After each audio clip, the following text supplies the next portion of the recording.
कथा वस्तु एक आधिकारिक कथा वस्तु थी जिसको मुख्य कथा वस्तु कहते हैं, और दूसरी कथा वस्तु है प्रासंगिक कथा वस्तु। प्रासंगिक कथा वस्तु किसको कहेंगे? प्रासंगिकम परार्थस्य स्वार्थो यस्य प्रसंगतः सानुबंधम पदाकाख्यम प्रकरिच प्रदेश भाग।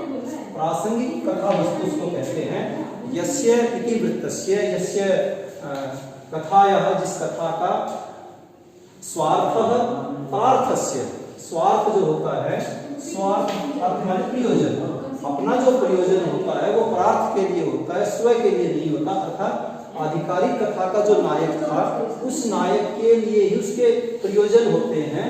यस्य, और उसका प्रयोजन की सिद्धि प्रसंगत है, प्रसंगानुसार अपने आप सिद्ध हो जाती है। जैसे जैसे सुग्रीव इत्यादि की कथा है, सुग्रीव को राज्य मिलना, सुग्रीव को अपनी पत्नी की प्राप्ति होना, वो स्वतः ही हो गई। क्यों? क्योंकि वो मुख्य नायक राम के प्रयोजन के लिए, राम के अर्थ के लिए सिद्ध करने के लिए वो लगे हुए हैं। तो प्रासंगिक कथा वस्तु को कहते हैं प्रार्थस्य, प्रासंगिकम परार्थस्य स्वार्थो यस्य प्रसंगत है। और वह प्रासंगिक कथा वस्तु भी दो प्रकार की है। कौन कौन सी है? एक पताका प्रासंगिक और दूसरी प्रकरी प्रासंगिक। पताका प्रासंगिक किसको कहेंगे? सानुबंधम पताकाख्यम। सानुबंध को पताका प्रासंगिक कहते हैं। सानुबंधम का अभिप्राय क्या है? दूरम यद अनुवर्तते प्रासंगिकम सा पताका प्रासंगिकम।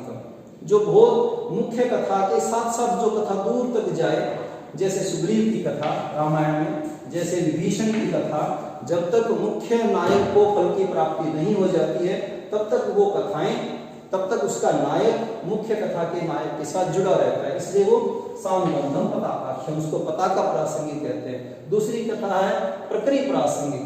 प्रकरी च प्रदेश भाग। प्रकरी च प्रदेश भाग का अभिप्राय क्या है?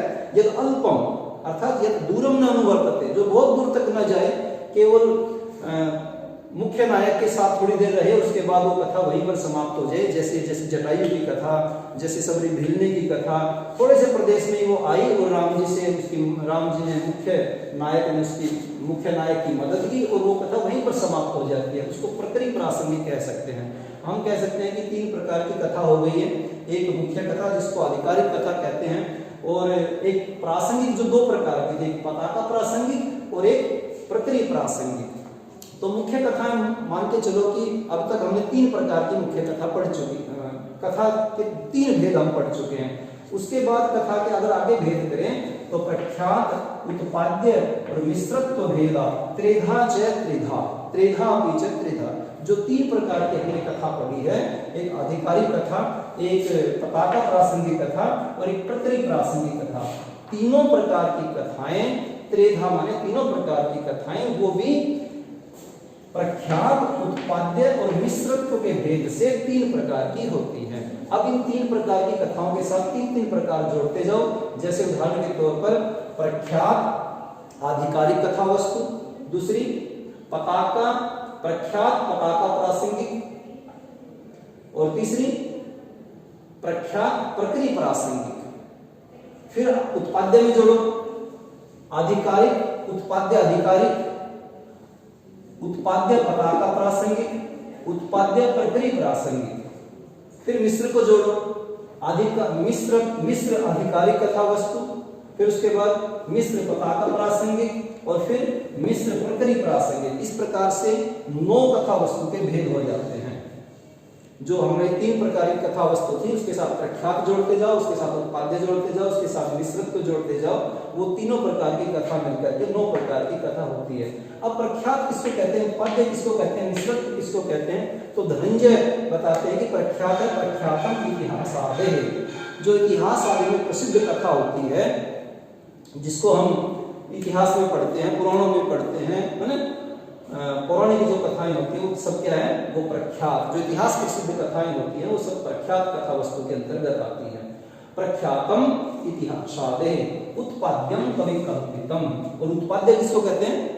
जो कवि की कल्पना से जन्मे हो, जिसको कवि अपने मिर्च मसाला लगा करके जो कथाएं बनाते हैं, वो कवि कल्पितम कथा उत्पाद्य कथा कहलाती है। अब मिश्र कथा किसको कहेंगे? तीसरा भेद है मिश्र। मिश्रत्व जो संक्रांताभ्याम दिव्यम इत्यादि भेद है।